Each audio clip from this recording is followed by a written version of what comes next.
অন্তর্বর্তী সরকারের ডাকে সাড়া দিয়েছে অস্ট্রেলিয়া। দেশটি জানিয়েছে এখন থেকে ঢাকা থেকেই বাংলাদেশিদের ভিসা দেবে তারা। ঢাকায় অবস্থিত অস্ট্রেলিয়ার হাইকমিশন থেকে বাংলাদেশি নাগরিকদের জন্য ভিসা প্রসেস করা হবে। অস্ট্রেলিয়ার স্বরাষ্ট্রমন্ত্রী টনি বার্ক বাংলাদেশের স্বরাষ্ট্র উপদেষ্টা লেফটেন্যান্ট জেনারেল মোহাম্মদ জাহাঙ্গীর আলম চৌধুরীকে টেলিফোনে কথা বলেছেন।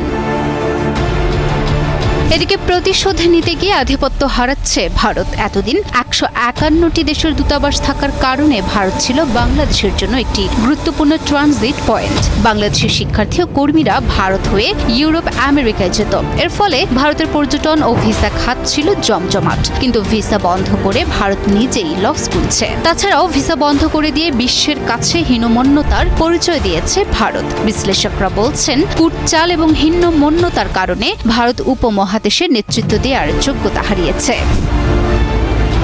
এদিকে ইউরোপের ভিসা যেন অন্য তৃতীয় দেশ থেকে পাওয়া যায় সেই ব্যবস্থা করতে কাজ করছে সরকার। বাংলাদেশের কাছাকাছি অন্যান্য দেশগুলো থেকে যেন ভিসা পেতে পারেন সে প্রচেষ্টা চলছে। এ লক্ষ্যে ইউরোপের বিভিন্ন দেশের সঙ্গে চলছে জোর আলোচনা। ক্রোয়েশিয়া, বুলগেরিয়া, রোমানিয়ার মতো দেশগুলোর ভিসাও যেন বাংলাদেশ থেকে